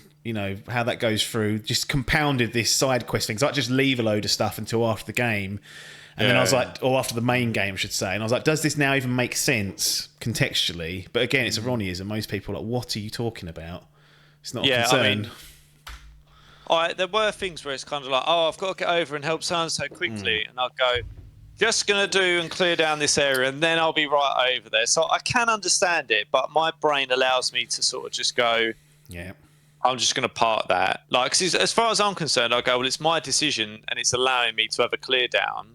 So I will. And generally my approach is the same for every game. Like I'll clear down everything that's available before the next mission, or I'll go, right, there's 4 bases around this map. I'm just going to go and wipe all those bases out, and then I'll go and do another story mode. Like that's the way that I'll kind of do it. So because I've already set my own pace out in my head, I kind of just go, and I don't like people telling me how quickly I've got to be or anything like that anyway. So I'll be deciding that. Like you can say quickly, but I can prioritise. Like, and I'll do that. So I'm broadly okay with it, but I can understand that there's no. It's noticeable, as you say, that things swap around and that you go, hang on a minute, it's dark now. But I just go, all right, fine. Like that's it. Literally is a split second. But it's a fair observation. Yeah, just get it more seamless. These sort of issues have been resolved elsewhere, and part of it is because they don't want the dynamic day and night. They want it to change when you hit the story beats. But I don't know. Give me some downtime. It does give you downtime, but that's like you do like one random crime. It's like, and you're like, well, that annoys me a little bit. I wanted a decision. I wanted to say I want to go and patrol, and then when you're ready. Go to this point and say, all right, I want to continue the stories, and I've got as much time as I want to do it, not just it dynamically saying after 5 minutes, right, Otto's calling me to go back to the lab. It's like, no, I'll go on patrol, and then I'll go to the lab when I'm ready. I won't have that twat fucking dictating to me that I need to get back and help him with his arms or whatever he's doing. Yeah, it is a complaint of mine is that they go, right, go on patrol, and as you say, you'll do one random intercept a crime that isn't even one of the ones you're going to do. No. And then it's immediately chucking you back in. You go, well, this ain't patrol, is it? I haven't done a lot here. I'd say 5 or 6, but I know it's a difficult thing for it to balance because some people might not want to be fucking waiting around for ages before they can get along with the story. So, but as you say, just word it in a way that says, come here when you're ready. Yeah. And then that could be now or within 6 side missions time or whatever, or after I've caught some pigeons or... Do you know what I mean? Like, like leave that up to me. Yeah, absolutely. Anything plus or minus that you wanted to say that we've not discussed? Any other thoughts that you've got about anything really to do with Spider-Man Remastered? Yeah. I mean, I think it's a plus and a minus, but there's a lot to do. Your clock was like 70 hours, wasn't it? Yeah, up 75 hours. I mean, I don't know was how that left much on pause sometimes? Yes, this is what I was just about to say. That's not constant gameplay. It's probably a bit less than that. Probably just under 70 or something like that. Because there were times when I go, right, I just need a break here, and I'll just, rather than turning it off, I'll just pause it for half hour. But I quite like the J. Jonas Jameson podcast and radio piece that kind of comes into it. Yeah. Because there's obviously no background filler. sometimes. So I think it does a good job of just filling some of the ambient noise and a bit of backstory. But yeah, I just think that the whole package is good. There's very little, I think, to criticise it for, other than some of the bits you've pulled out from it there. So no, I don't think there's anything huge to add on top of that. No, I will say for people, just in case they got scared off, like How Long to Beat's got it as a completionist around 35-ish hours without the DLC. So, you know, Logan's pause in there may well have contributed a fair amount to that. I think mine came in at with when I first started it, I already had 40 hours logged, and that was 100% everything. So that's like overkill. I think when I left this one, I had 69 hours logged. So somewhere in that ballpark. If you want to do everything, there is a lot there. Unusually, I had quite a few technical issues with this. And you didn't have any, as far as I know, which no. So this is the which strange is why thing. I can't kick it for it. No, of course not, but I will. So, first off, a small thing. This is not a technical thing. This is another Ronnieism. The amount of times that voice lines got cut off because I moved somewhere too quickly, or I don't know, I swung too far away from something, or I got too near a crime and then it cut off the podcast I was listening to. That infuriates me, that sort of stuff. I don't know why, but it just does. Like, you just finish a crime and I'm just about to swing away, and then Peter's like, it just cuts off because you go 10 metres away. I'm like, oh, why? What are you guys playing at? Why do all this great work in the voice area to have it just cut off because you went too far away? So that was an annoyance, and that is another Ronnieism. But what's not a Ronnieism is the fact this game crashed completely, I would say, over a dozen times. Now, at one point, that was partly me trying to figure out what was going on. At some point during the game, I think my save got corrupted because I was going into the game, I was loading it, and probably within a minute, it was crashing no matter what I did. So I had to reload an earlier save, which was about 5 minutes. It auto saves pretty recently. Every time you do a crime, every time you get a collectible, it'll auto save. So as long as you haven't been just swinging around doing nothing, you don't lose a great deal, other than distance, I guess, travelled. So anyway, I reloaded an earlier save, and I was like, right, I'm going to do my clear down that I wanted to do. Got about 5 minutes in, it crashed again, and I was like, right. I wonder whether it's just this segment of the game's just balked on my end. So rather than do the side content, I went and did the story mission, and that was about probably, I'd say it was hour, maybe 8 into the game, and it was completely fine up until like hour 36. After I'd finished everything, it crashed a couple of times in the post game, and I was just mopping up the very last sort of photos or collectibles, whatever I was doing. So it was just a weird experience. I've not had a game like that, and obviously, like, if this was a more widespread issue, it would have been found out, I believe, in like reviews and whatnot. But it's not to say that this could be an experience for someone. They might run into the same issues where, for whatever reason, your save's corrupted, the game's not working, and you have these issues. Like I said, you don't lose too much progress, but it is the cardinal sin. You don't have these games crashing on you. Other thing, now, I worked around this and managed to just about save it, but in one of those bases, there was an enemy stuck inside a container. He couldn't get out. I couldn't use my powers on him. I had to punch him through the wall in the end. And I was like, what is... And that happened twice. And I was a bit like, where are these cracks appearing from? I don't remember this the first time going through it. I remember in Remastered, that definitely happened once, where someone got stuck in an area where I couldn't get to them. I had to restart the base, and I was fucking fuming because I'd got the side difficult bonus objectives. Yeah. But need to say, you didn't have any of those issues. Well, I'm just going. So I can't remember whether it was in Miles, but I had one that got stuck in the back, so that the lorry's open and they come out the back of the lorry. He didn't. I had one of the heavies stuck. He got stuck in the back, but you could punch him still. It was Miles because I was using one of his gadgets. That happened in Miles, but I did have one that I remember where, like, one of the enemies in one of the bases got stuck in between like a barrel and something else. I could still see he was stuck. Yeah. But he did get stuck there somehow. So it happened once where an enemy got stuck, but that was all. That's just. But I had no crashes. No, but those two things really that was just an unusual level of scruffiness that I wouldn't expect from many Sony first-party games, and also not from Insomniac, who typically do good work. And given how far into this game, we talked about how complete it is, there's no more real patches going on. I was surprised to see that. And maybe I got unlucky, but I think it'd be disingenuous to ignore that and say that couldn't happen to someone else, because it absolutely could. So worth bringing up. But, overall, enjoyable experience, but just be wary that can happen, because it's happened to me. Gaming gallery time. What are we going to do with Spider-Man Remastered then? Is it going in? Is it going out? Yeah, I mean, it definitely gets in. Oh. Can you imagine? Nope, close the door. Sorry, goodbye. So you got your choices of awarding it a platinum, gold, silver or bronze seal of approval, as I like to describe this. Where is Spider-Man Remastered on the PS5 going to go for you? So for me, I'm going to stick it in gold. Yep. That's Excellent. where it goes for me. I think it's thoroughly enjoyed it.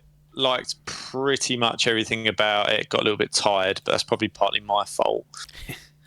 So, yeah, as I say, I had no technical issues that I can really talk to. So, yeah, thoroughly enjoyed it. Can go in there.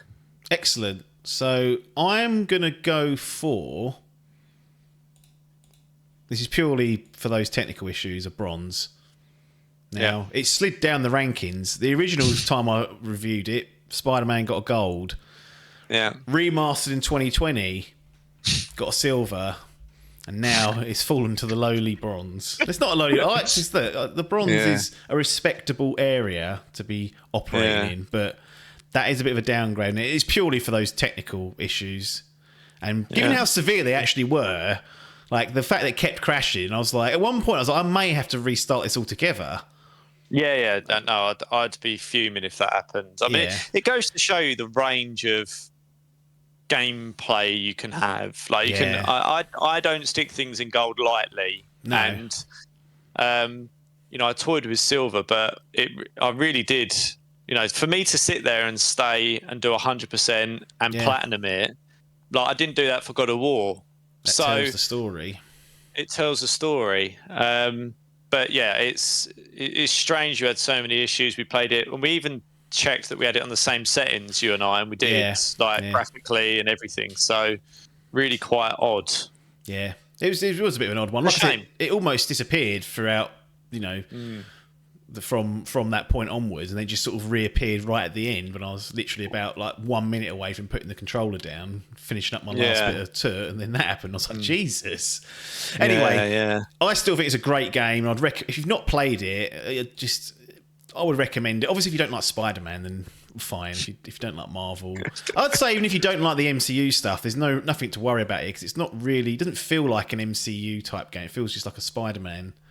It's not like it's just a good game. It's a fun game. Yeah. Like it's just fun to play. It's a boon, obviously, if you're into your superhero and Marvel stuff. But it's just in its own right a good game. It's in its own right a good story. Like I think it's just a shame that you've had those technical issues, and I wonder as well if there's an element where, as with most things, like when you go back to it a second time and a third time, like you notice some things that you perhaps didn't on your first time, and you've obviously had some unfortunate I say unfortunate, hopefully they're unfortunate, but you've had some technical issues that have soured your experience. But other than that, it's probably a silver again.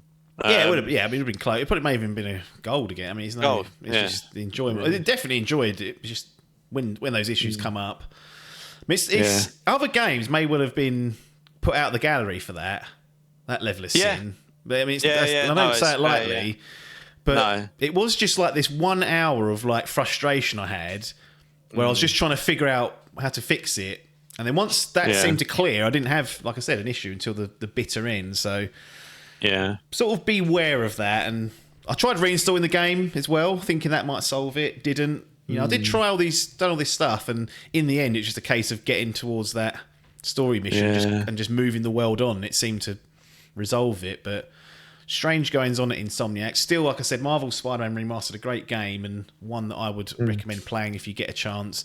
A gold seal of approval from Logan and a bronze seal of approval from me.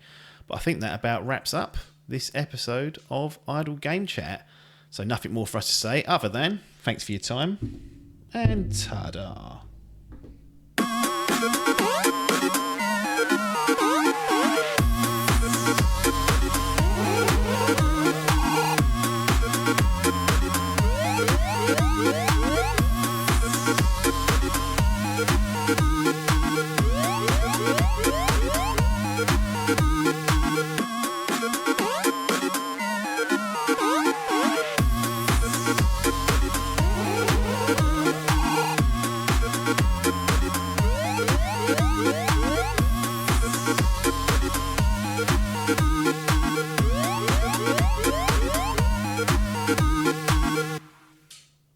This was a Dimp Digital production.